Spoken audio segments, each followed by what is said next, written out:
from the TV station to the police station. Police investigations into contracts awarded to 11 companies in the Just One Group have begun, with invitations to the chairman of the group, Joseph Siao Ejepong, for questioning. JoyNews' Manasseh Azuri Awoni will also head to the Criminal Investigations Department, CID, to assist with information he gathered in the 9-month investigation. Now, Wednesday began with JoyNews discovering similarities between our findings and the Auditor General's report for the year 2015. Let's first of all remind ourselves of what was discovered in our series dubbed Robbing the Assemblies.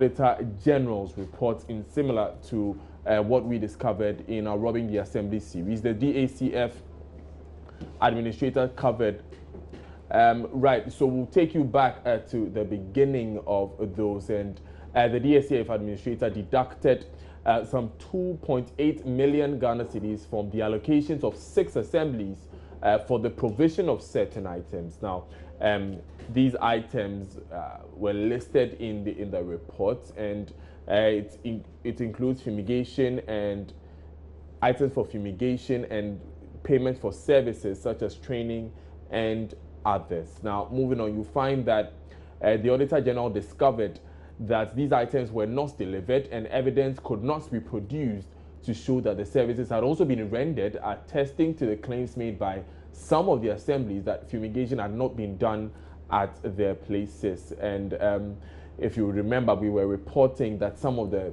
assemblies did not even know that these companies existed. Now, our audit also revealed that a total amount of 5.8 million Ghana cedis was deducted at source from the allocation of 16 assemblies for the provision of services, but these services were not rendered.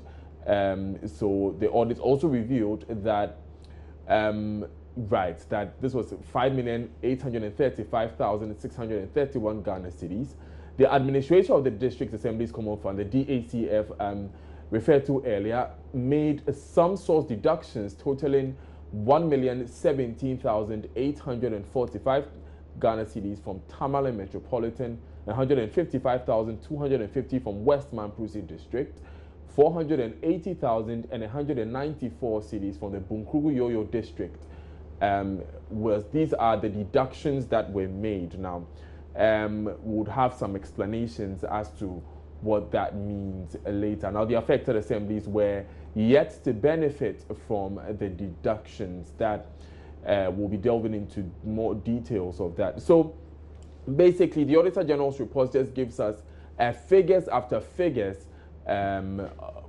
regarding the deductions from the district assemblies funds. Now, I have with me in the studios Malik Abbas Dabo. He is the editor for myjoyonline.com. We'll be going a bit more into, but this is this last line here tells it all, really. As such, the assemblies have not received value for money for the expenditure. Malik, first of all, welcome and thanks for joining us. Thank you, Daniel. Always a pleasure to have you.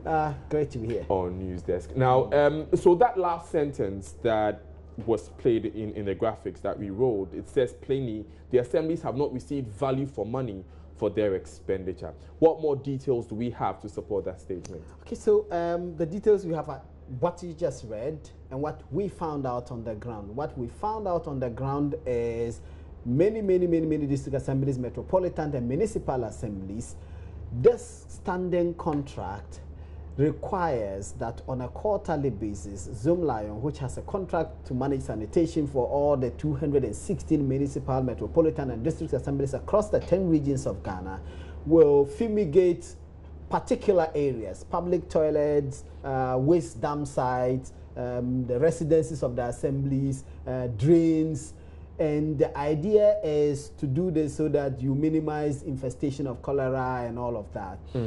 Now, when Manasseh went out to talk to many of the assemblies, they say they have no idea. In fact, in some areas, they say they have never seen this spraying exercise being done. They don't even know the companies exist in some areas. Absolutely. And we have to, Daniel, distinguish between two sets of contract in relation to the same thing. In fact, there are 3, but let's concern ourselves with 2. there's a standing contract with Zoom Lion to do this spraying.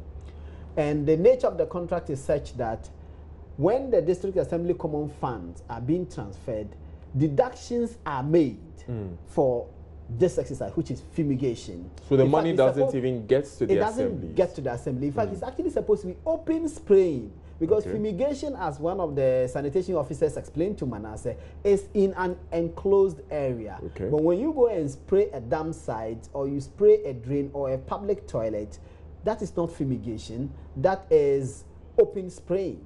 So that is what it is, open spraying.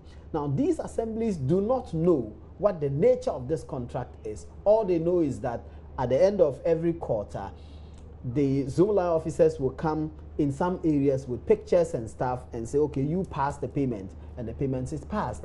In Tema, for example, the guy said he has seen pictures. The people bring pictures and say, we have gone to do spraying at such and such places, so please endorse payment. And then he endorsed. In many areas, they don't even see anything, and yet they pay.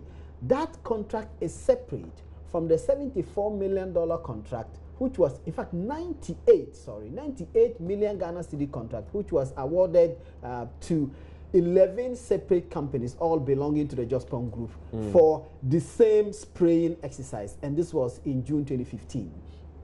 And the purpose was in response to the 2014 cholera outbreak, which claimed more than 100 lives. The minister at the time, Collins Dauda, signed this contract, 98 million Ghana cedi contract, for subsidiaries of Jospon Group, which also owns Zoom Lion, which has a standing contract to spray open drains, public toilets, waste dam sites, all of that. This $98 million contract was also to do the same thing.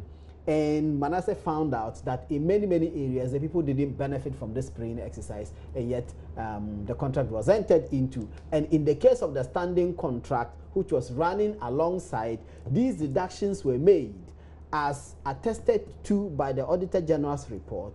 And in many, many of the districts, they said no spraying exercises happened, and yet the monies were deducted. So after these findings were made by Manasseh, we understand the police has now invited the CEO of Jospon Group and Manasseh to he's actually the executive chairman. He's the executive chairman of the Jospon Group of companies. Yes. So yesterday we got information that letters had been written. So we received a copy. One was written to our corporate office inviting Manasseh to help the Criminal Investigations Department of the Ghana Police Service with some information in relation to these publications.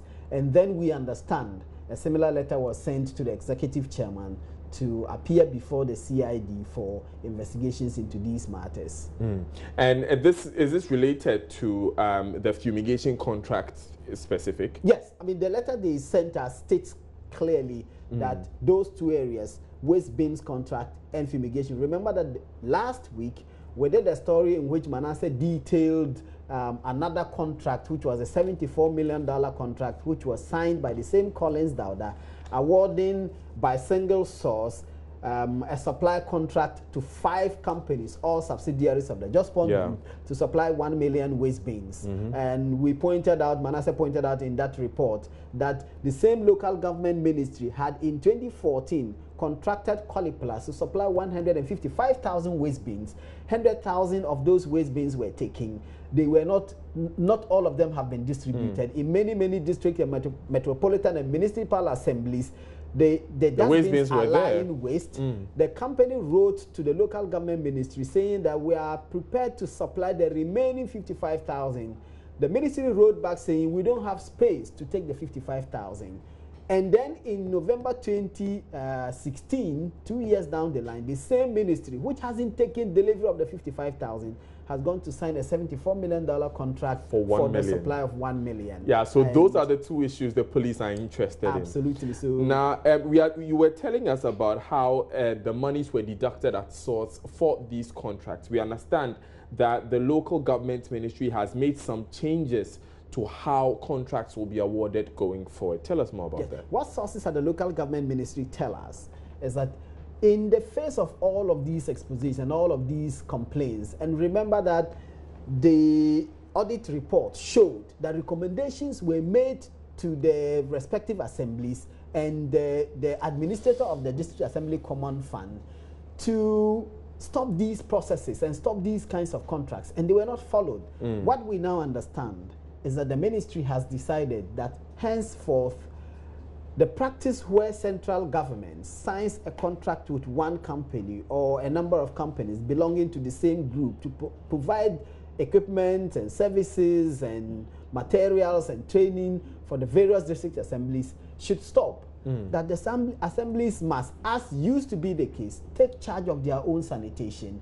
If the assembly wants to do fumigation or open spraying, they contract a company that has the capacity to do it, and then they will supervise it to be done in a manner that they want. So all of the contracts have been suspended. Henceforth, the company will choose. If they still want to deal with Zoom Lion, they are at liberty to do so. But they now will be responsible for monitoring the performance of the assemblies. The reason this is significant is that Manasseh found out, it is significant because Manasseh found out that because the assemblies have no way of monitoring these contracts, they are unable to tell whether the contract is being performed or not. And they cannot hold anybody accountable because they are not those who awarded the contract to these subsidiaries. So basically, they don't answer to the assemblies in which they work. Absolutely. So these companies don't answer to the assemblies to whom they provide the service. So what the local government ministry's directive now, and we are informed that a statement will be issued today to confirm this, but sources have confirmed to us that these directives have been issued, that henceforth the assemblies will take charge of their own waste management and related matters. Right. Thank you very much, Malik Abbas-Dabo, for bringing us those details. And of course, like he said, there are more developments coming up. We are expecting Manasseh to go to the CID later today, and also Mr. Joseph Siawe Japong. Stay tuned to JoyNews for all those details.